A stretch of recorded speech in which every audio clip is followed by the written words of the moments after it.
Hi, everybody.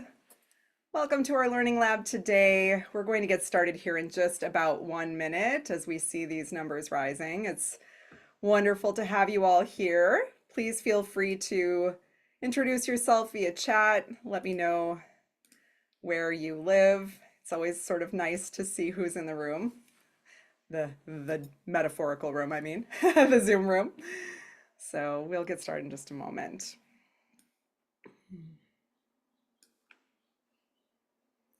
Great. Portland, Oregon, Madison, Nashville, North Carolina, Arkansas, Ohio, Canada, India. Wow. Great. Sacramento, Virginia, North Dakota. I'm from North Dakota. How lovely. Okay. Spain, Switzerland, Istanbul. This is great. This is great. We're going to give it just probably about 1 more minute here. Luxembourg, wonderful. For those of you that are just still joining here, please feel free to introduce yourself in the chat if you have not done so already. Missouri, UK, Netherlands. All right. Hungary. Wow, we have quite a global audience today. Okay. I'm gonna wait just 1 more minute here because I see that the numbers are continuing to climb. Spain, France, Belgium, Italy, Denmark. Yes, everybody's muted except me. Thank you. Sweden, Portugal. Wonderful. Uruguay. Okay, great. Well, I'm going to go ahead and get started. So, welcome everybody to our learning lab today, which is about how to say no and feel good about it. For those of you that may not know who I am, my name is Stephanie Wagner. I'm the Director of Learning and Development at Healthy Minds Innovations, and I'm also a Healthy Minds meditation coach where I help people with their practice and navigating the Healthy Minds program and also applying these skills in daily life. We are here to talk about this really important topic. I'm super excited about it. And really, the purpose of our training today is to help you to be able to learn how to say no with confidence and compassion. I want to say that you will need your cell phone or access to your computer for one interactive moment during the training today. So if you could please just grab it and make sure you still, of course, silence your notifications, then you'll be able to participate in that interactive moment. Let's go ahead and dive into the territory that we're going to be covering today. So we're first going to go through a guided reflection just to gain a greater understanding about our relationship to the topic. We're going to explore the impact of saying yes too often. We will learn about the skills from the Healthy Minds framework of well-being that we will be focused on during our training today as it relates to the topic, specifically insight, learning how to get curious about identifying patterns around saying yes or, not saying no. And we're also going to learn how to say no with compassion. That we'll spend some time on that topic a little bit later in the training, which is a skill in the pillar of connection. And then throughout the way, we're going to integrate learnings into daily life so that this isn't just something that you're, doing in your formal meditation practice, but these are really skills that you're going to be able to apply in the midst of your day-to-day tasks and meetings and that kind of thing. I've got about 30 to 35 minutes worth of content for you today, and I'm saving time at the end for Q&A. So as we're going along, please feel free to put your questions in the Q&A function of your Zoom toolbar. As you can see, the chat goes really, really fast, and so I'm going to lose your questions if you put it in the chat. Please make sure you put them in the Q&A box, and I'll do my best to respond. All right, so let's go ahead and get started. We're going to do a guided reflection on what influences your ability to say no. And I'll just maybe first say before I start the guided practice, saying no can be challenging for many different reasons, often deeply rooted in our upbringing, our societal contexts, our beliefs, and even our personal fears.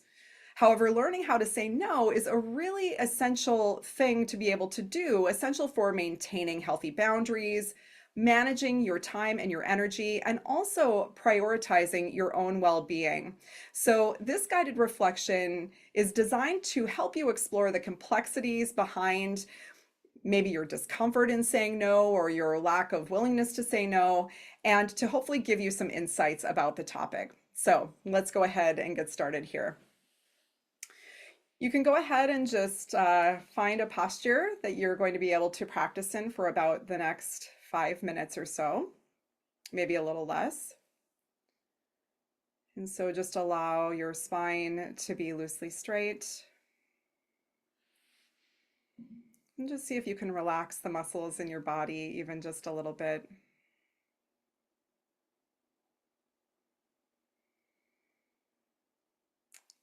And now take a moment to reflect on how saying no or learning how to say no is beneficial to you, but it's also beneficial to your friends, your family, and other social connections. So perhaps it gives you more time to spend doing what's important to you. So just see what naturally comes to your mind.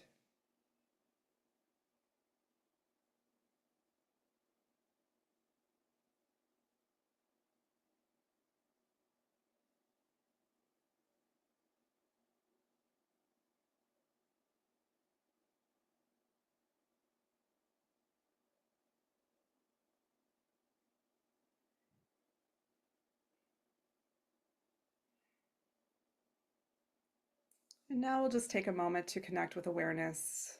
And you can just bring your attention to something that helps you to be present.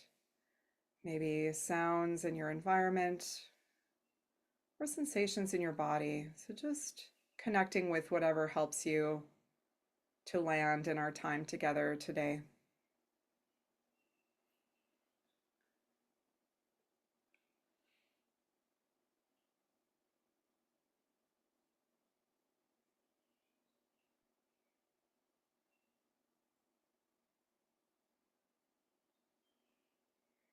And whether your mind is busy or still doesn't matter.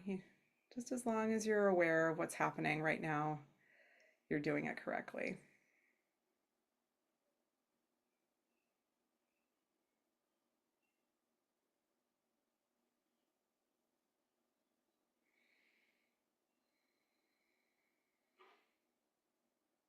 Okay, now we'll move into the reflection.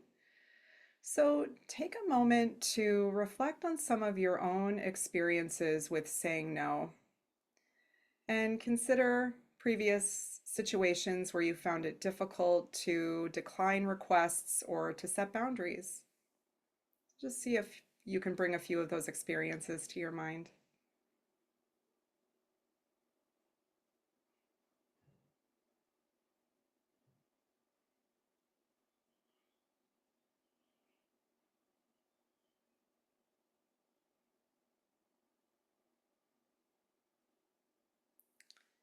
And as you do this, see if you can notice what emotions you experienced in those moments. Perhaps there was feelings of guilt, rejection, or a desire to please others.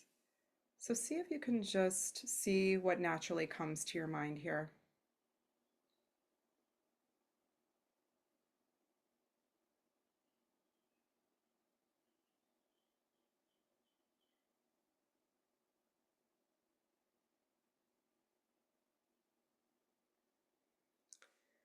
Next, think about the messages you've received from different areas of your life, like your upbringing, society, or other influences about saying no. Are you conditioned to believe that saying yes is always the right thing to do? Just see if you can explore the messages you've received around the topic.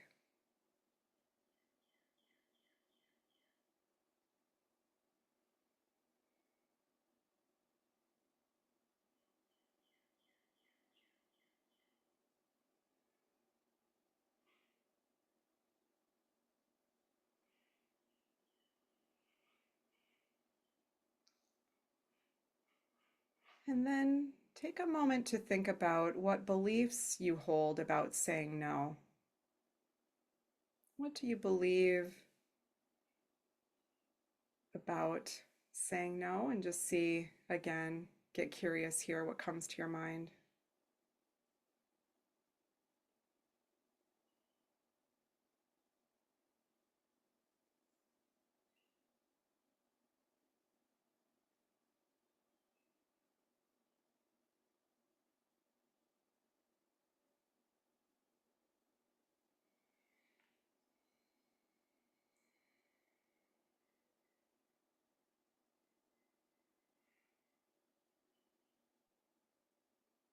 And once you feel like your reflection has run its course, just allow your mind to rest and open awareness. Just simply be present without focused on anything in particular, yet also not lost.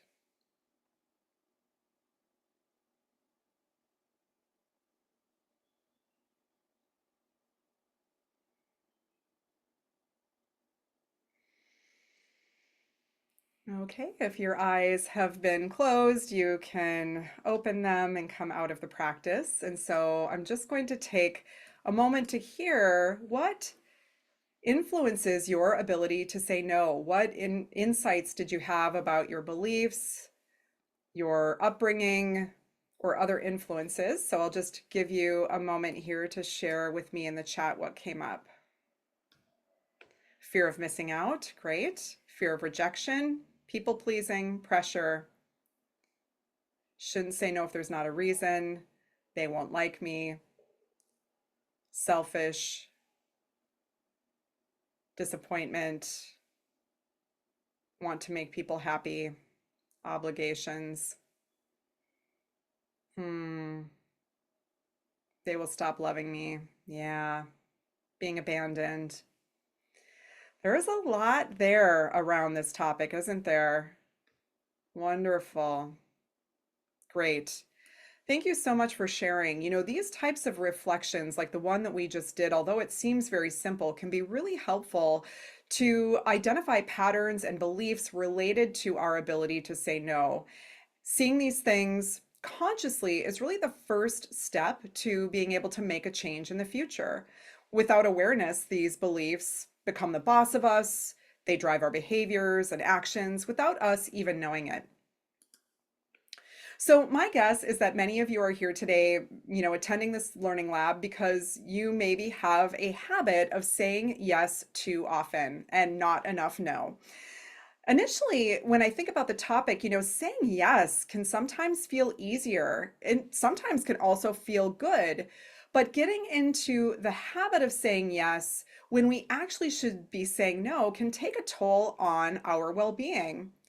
Saying yes too often can leave many of us feeling stressed out, overwhelmed, exhausted, angry, resentful, shameful, overworked, and more. So I'd be curious to hear from you via chat. What impact does saying yes have on your well-being? So just take a moment to share maybe a word or a phrase that describes the impact that saying yes when you should be saying no has on you. Yeah. A lot of overwhelmed, resentful, stressed, depleting, lots of overwork, angry. Yeah, stressed, anxious. Wonderful. When we say yes, when we should be saying no, we really are deceiving ourselves regarding our ability or our willingness to fulfill the requests being made of us. And we're not just fully honest with the others involved. When we pretend to be or feel something other than we actually do, this can be very stressful, as many of you have indicated in the chat. Saying no can be especially hard if we feel like we might disappoint others involved. And this is because of something that psychologist and senior fellow at the Greater Good Science Center named Dr. Christine Carter calls harshness bias, which is a belief that others may judge us more negatively than they actually do. Now, in these situations, more often than not, they're not judging us. In fact, we could almost consider saying no and setting healthy limits as being a good example, a good role model that can inspire others to do the same. So, understanding the inner workings of our minds as it relates to phenomenon like harshness bias helps us see things more clearly and really see how much these beliefs drive our behavior. This awareness then gives us the choice as to how we respond to these beliefs rather than just unconsciously believing them to be true and allowing them to drive our behavior. So much of this is really just being able to see our patterns, our habits, and our beliefs as they are.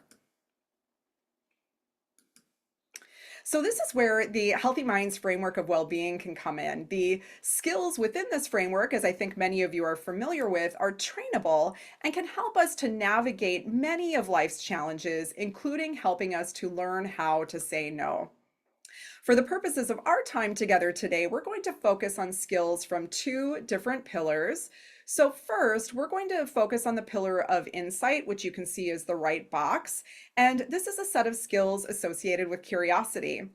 Here, we're going to get curious about our beliefs, assumptions, and patterns that get in the way of us being able to say no. And then at the end, we're going to touch a little bit on the skill of self-compassion from the pillar of connection at the end of our training. So this can help us to learn how to say no in a way that feels good, or if it doesn't feel good, in a way that at least feels workable to us. So let's move into the pillar of insight and just really getting this ability to be able to get curious about our habits and patterns and beliefs. So the pillar of insight, I think, is probably the most confusing and the most underrated pillar of well-being in the Healthy Minds framework. And I think it's confusing because practices within this pillar often harness the power of the thinking mind with awareness, as we just did in our opening reflection, which often doesn't feel as good as some of the calming practices in the pillar of awareness feel. But the power of insight actually can go a long way to help us alleviate our suffering by getting to know ourselves better, by becoming familiar again with our habits, our beliefs, and our patterns, and just being able to see them more consciously. To see the ways that we might be actually creating our own struggles and our own stress by creating a reality in our mind that is just often not true. So, this ability to be able to see things more clearly is what we call wisdom. Insight is all about gaining greater self-knowledge, specifically self-knowledge concerning the way that things like our thoughts, our emotions, our beliefs, and other factors shape our subjective experience. For example, why is it so hard to say no? What do we believe it means when we say no? Does it mean that we're a bad person or not a team player? Do we have the tendency to prioritize the needs of others or above our own? So this is the kind of inquiry, again, that can help bring these subconscious beliefs and self-narratives to the conscious surface and to get curious about the ways that they're showing up and playing out in our lives. And when we gain this greater self-knowledge that we often gain in this pillar of insight, we can often be faced with what I call the ick, meaning we see these patterns that we're not so proud of and that we often want to hide from. And when this happens, there can be a lot of self-judgment or self-criticism that can arise. So the key to practicing insight in a healthy way is to do this with openness, curiosity, and a lot of self-kindness and self-compassion. So I actually have been grappling with my own inner ick this week related to the topic. I have historically been not so good at saying no, especially as it relates to working. And I love my jobs. I have several jobs. And I recently got asked to do something while I'm on a big trip to Nepal. I'm actually leaving for Nepal here in a week. And it's like a life-changing, amazing opportunity, which I'm so excited about. So I got this request to work while I'm away, and I could tell just initially, like my first impulse was to say no. I could see that impulse to decline initially, because there was almost like there was this part of me that felt like it was not a good idea to work on this very special trip.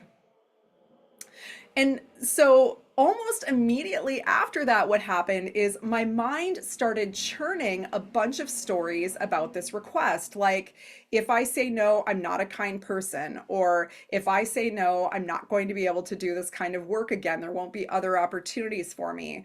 Or if I say no, this organization that I'm working with will be upset with me. So the mental shenanigans went on and on. And my monkey mind, it was almost like my monkey mind was trying to convince me that working was a good idea because if I don't work while I'm away, something bad will happen. So here's what I did with the situation. I actually paused and responded when I got the request by saying, can we set up a time to revisit this topic in a couple of days? And what was great about this is, first of all, I had enough self awareness to see all of the thoughts going on, and I could see that kind of habitual tendency to want to say yes, even though my intuition was telling me that it was a bad idea. And by taking that pause, it actually gave me some time to think about what was important to me rather than just being reactive to those beliefs and narratives that are causing me and driving me always to say yes. And even Viktor Frankl, the Austrian psychologist and author of the iconic book Man's Search for Meaning, had it figured out, a long time ago. And he says, between stimulus and response, there is space. In that space is our power to choose our response. In our response lies our growth and freedom. So, what Frankel is pointing to here is that when we harness the power of pausing before we respond, we can free ourselves from our habits and patterns. So, in daily life, when we're faced with a decision that we're not so sure how to respond to, try taking a moment to pause before responding. What's interesting is that research has found that even a short pause before making a choice increases our decision making accuracy. So instead of habitually and reactively saying yes, we can simply say things like, can I think about it? Or I'll let you know tomorrow. Or can we regroup on this in a couple of days? So that way, you have the opportunity to really think about it and make an intentional choice as to whether or not saying yes feels like the right thing for you to do. So, this pause also gives you the opportunity to consider the consequences of saying yes. So, consider the consequences on your well being, on your energy, on your time, and on your stress level. And I think part of what can be really challenging in these kinds of situations is that we may not be clear about what the right thing to do is. That habit energy to say yes can be so strong, it can be hard to tune in to our own wants and needs or even see a different way of responding. So, this is another really beautiful aspect of insight. Insight helps us to open our mind up to new possibilities that go beyond our own narrow way of viewing the world and helps open us up to be able to see things differently, to see different options and choices available to us outside of our habitual responses. So you can almost think about insight like a map. We have one very specific pathway that we take based on our own perceptions and beliefs, and that pathway is quite limited. With insight, we begin to see all of the different options and choices available to us beyond our own narrow point of view. Changing our habitual responses then can be quite challenging. So it can be helpful to just get clear about what you want. And this is going to likely be dependent on many different factors like the context. So, are you at home or work, or is it in some other context? So, that's going to be one factor. And then, of course, the relationships involved. So, saying no to your boss, for example, will likely be different than saying no to your partner or your spouse or your friends. So, getting clear about what you want can be really helpful. So, here's one way to go about doing that. You can ask yourself a couple of key questions to help you get clear about what you should do in this situation. So the first question is this something that I really want to do? And when you ask yourself that question, just tune into your body and notice the sensations that arise when you think about your options. There is a lot of wisdom that lies in our body that we can tune into, even if our intellectual mind doesn't feel clear. So, does your body feel excited about the possibility? Or are you stressed and filled with dread at thinking about the possibility? And just pay attention to what arises in your body and begin to use your body as the compass. The next thing that you can think about is the impact of saying yes on things like your time, your energy, your stress, and other important relationships. So, how will this impact your well-being? How will this leave you feeling depleted or stressed out, or is this going to leave you feeling fulfilled? So that's just another way of thinking about it. Then we can think about how our this will impact saying yes will impact our goals or other aspirations in our life. When we make decisions about how we're going to spend our time, it impacts the amount of time that we have to dedicate to other things. I recently actually just had some clarity in my own life about how I'm spending my time. I had been teaching at the University of Minnesota in an adjunct capacity, and I had gotten clear that I really want my efforts to be around helping people with these kinds of practices that we teach here in the Healthy Minds program. And the more I take on other things outside of that, the less time I have to dedicate to do what I really want to do. And so I just made the decision to step away from that role because of that clarity that I had around where I want to prioritize spending my time. So here is where I am hoping that you are going to be able to take out your phone, or you're going to be able to click a browser in your computer.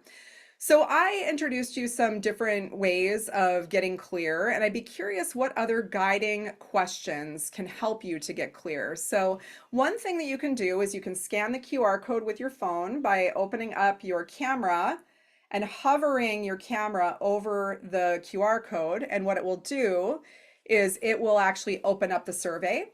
Or you can go into menti.com. You can see it at the top of the screen here. And you can type in the code 35334649. So I'm just going to give you a second to do that. Great. What do I need? Taking a quiet walk in nature. What to do when people pressure you or guilt trip you or push you to say yes? What decision helps me to honor my values? Wonderful. How does this request align with my values? What do I want to do? Will this stress me out? How will this help me? Does this align with my purpose? Oh, this is awesome. What would I do if I didn't care what anyone else thinks? How will I feel about it in 2 or 3 months? Is this opportunity a resounding yes? What is the impact of deferring? Wonderful. Great. How will this affect my family? Does a part of my body feel that? Great. What do you really want? So I'm just going to continue scrolling here to allow you to read some of these responses. Yeah, factoring in who's making the request. That context matters a lot.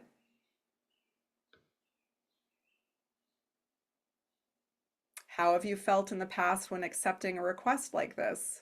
Wonderful. What are the ramifications of saying no? How can I best honor myself and support others? Great. Wonderful. What is my current capacity? Will I be able to complete this request to the standard I expect? Do I feel comfortable? How does this help me? Great. Thank you so much. Such great responses. A lot of wisdom here. Okay, so with the clarity then of, when we want to say yes and when we want to say no, now comes the really big moment, which is how do we say no and actually feel good about it? And this is where it can be really challenging because it can kick up a lot of things for us internally, like rumination, doubt, and some of that dreaded ick that I was telling you about earlier. So this is where compassion comes in. Now, at Healthy Minds, we define compassion as the wish to be free from suffering and the subsequent motivation to alleviate it.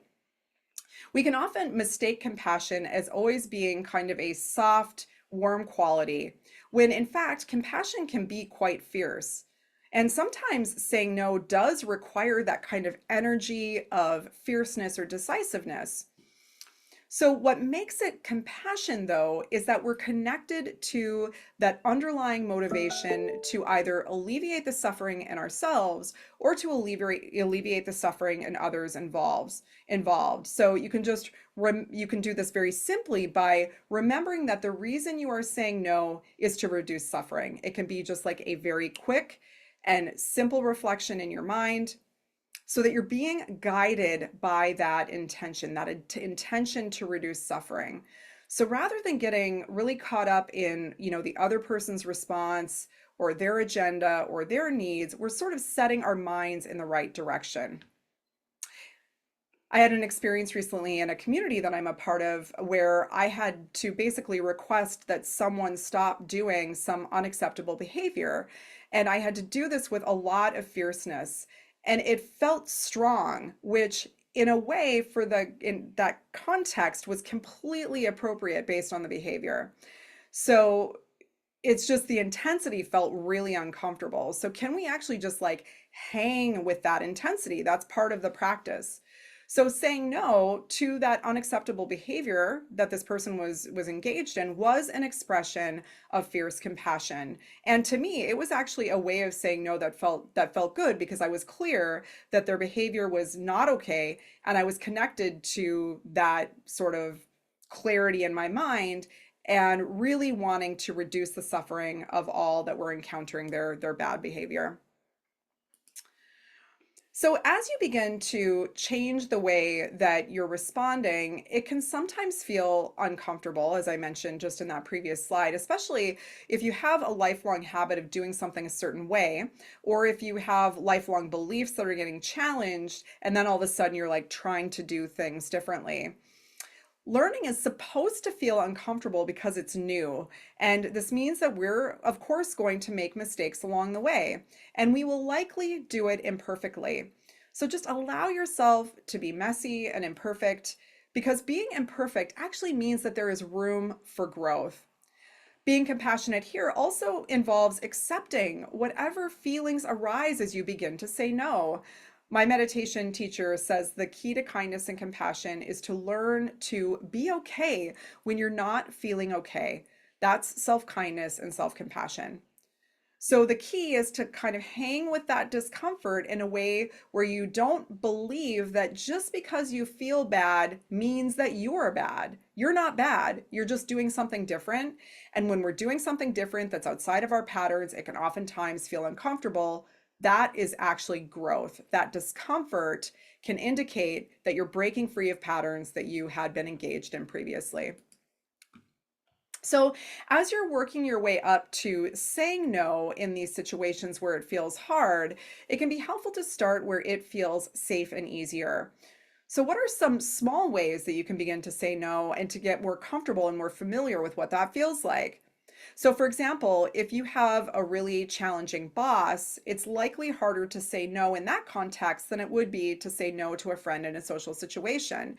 So, just start where it feels easiest and you'll eventually start kind of climbing that metaphorical, mountain or that metaphorical hill to the top where eventually you will have the courage, you will learn to get more comfortable and more confident with what it means to say no in more challenging situations.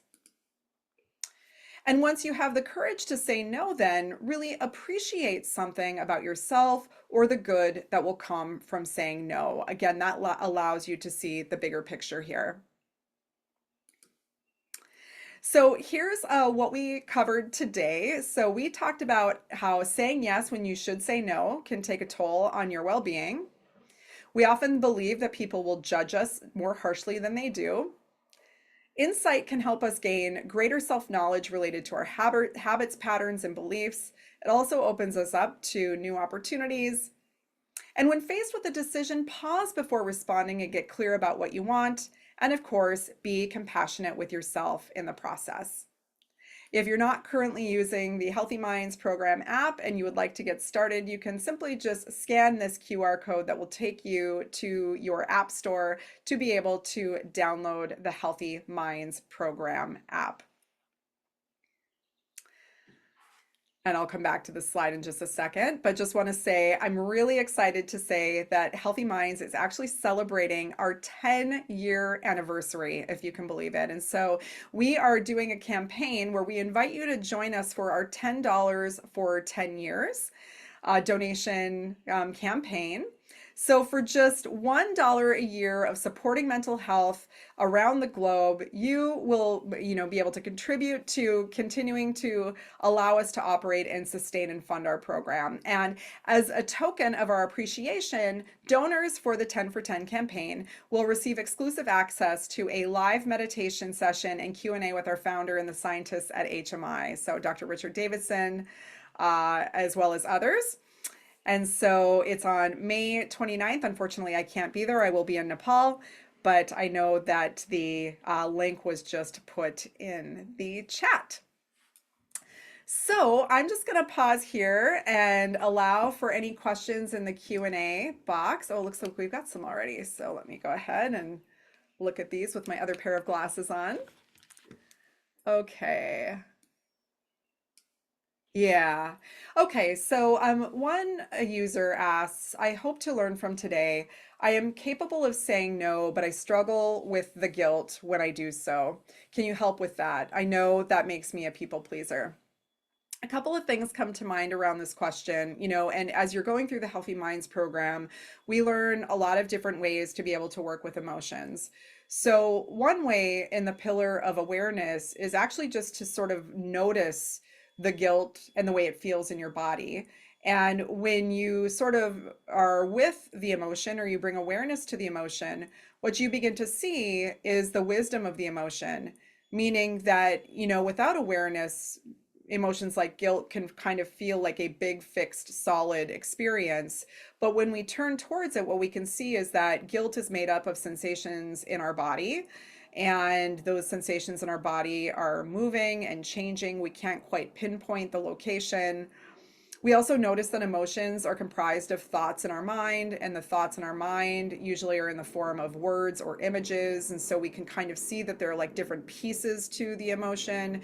And if you were to take out any one of those aspects of the emotion, if you took away the sensations, it would fall apart. There would be no guilt there. So really just like bringing awareness and allowing the guilt to be there and just recognizing that your guilt is emerging from your wish to be happy and free from suffering. And there's something about this that's not feeling good to you. And that not feeling good on the deeper level is compassion. So you can turn towards the emotion, allow it to be welcomed into your experience without like wrestling with it or blocking it, and you can begin to connect with that deeper layer, which is that wish to be free from suffering and your wish for happiness in that situation. And that there is actually compassion. So that would be a couple of ways to work with it. Uh, yeah, okay. Let's see here. Yeah. So my default is actually to say no. In contrast, my husband is a yes person who is so passionately involved in all aspects of life. I desire to become more of a yes first kind of person. How does this fit in with the value or importance of saying no? So what I would say in response to this question is a lot of the thinking can still apply because the way that we're thinking as it relates to what we've learned in this learning lab is it's about pausing and getting clear about what's important to us and recognizing the consequences or the impact of our choice. So it could go either way. Like, so if saying no is not your habit and you're wanting to begin to say yes, what you can do then is you can do the same thing. So you can pause, like, so you might notice that initial impact to say no. And then you can pause and say, hey, do you mind if I just have a moment to think about this? Let me get back to you on this. You can get clear about what you want to do you can, and then you can respond with a yes and just see what that feels like. And then again, to be able to hold the discomfort of doing something that's outside of your habitual pattern. So, like everything that we learned here about saying no actually could just be completely applied to the context of saying yes as well. Just working to more actively break those habits and patterns. Okay. So, this is a tough question. How do we handle saying no to people who have emotional outbursts? That's a tough one. I'll just tell you what I would do. So, I might say something like, I so here's what I would say. I would reflect back that you're seeing the emotion. So, you might say something like, I can tell that hearing this response is hard for you, and I'm wondering if we could regroup on this conversation when it's a little less heated. And that's all you have to say. So you're kind of reflecting back that you're seeing that they're having an emotional response. You don't have to call it anger, you don't have to call it whatever, but you can just say, I can tell that my response isn't landing well with you. I'd love to be able to like regroup on this conversation when maybe, the intensity is has died down, or when you're feeling a little bit better, or when there's more balance or more space. So however you put it, of course it depends upon who it is, but I would just name and recognize what you're observing in this person and ask to talk later. Yeah, so how to say no without providing a reason or lying about the reason. Yeah, yeah. Let me think about that for a second. I think the reason could be that it just doesn't work for you, you know? So you might just say something, just say, unfortunately, I can't take this on right now. And then you just say it as simple as that. I don't think that I would actually encourage you to get curious around your own belief around why you need to provide a response or a reason. Um, so you might just think to yourself, why am I feeling so compelled to like explain my decision? Why can't my decision just stand on its own? So it could just be simple and vague as saying, you know, I'm sorry, but I just have to decline right now. It just doesn't work for me. And then then just leave it at that. I think when we start over explaining, then it starts getting really uncomfortable. So I would just encourage you to use these same skills of insight to inquire around why you feel like compelled, or, that you need to create some kind of reason or lie. Okay, let me see.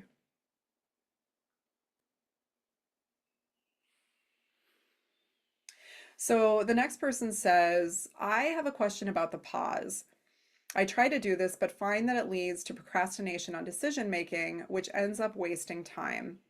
Also, I read that a characteristic of strong leaders is to make quick decisions. So I feel like if I pause too much, I'm not being a good, decisive leader. Any suggestions on how to think about this in a different way? I find that putting time limits on decisions also leads to stress. Hmm. Mm-mm.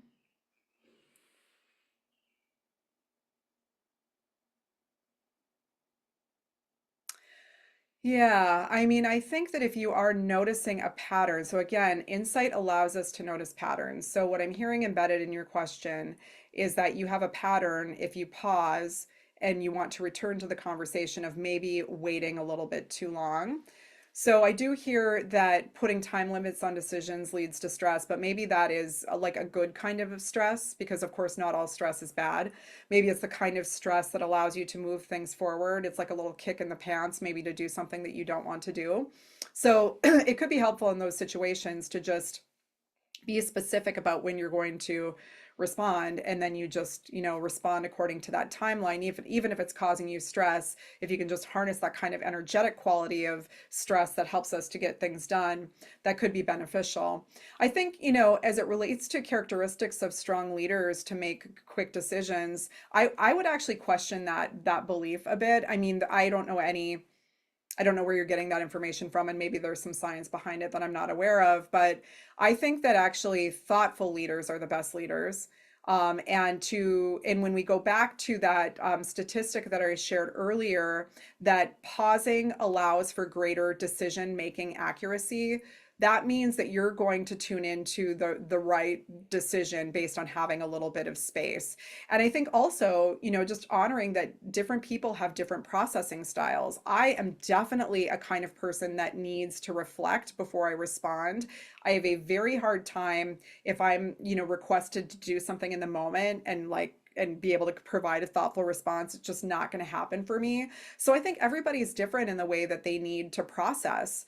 So I think I would just go back to the pause allows us for greater decision making accuracy, harness the power of the stress to get you like a little bit motivated to respond. But really pausing before you respond can be a helpful way to really tune more into what is the right thing to do. So we have come to the end of our time together. I just want to thank you so much for your time, and hopefully there was some element of this that was beneficial to you. I would appreciate if you're still with me here. I do see it still. We have a number of people on. If you could just share with me maybe what is the one key takeaway that you're taking away from this learning lab today. I would love to be able to hear it in the chat. Thank you. I hope you have a very good summer.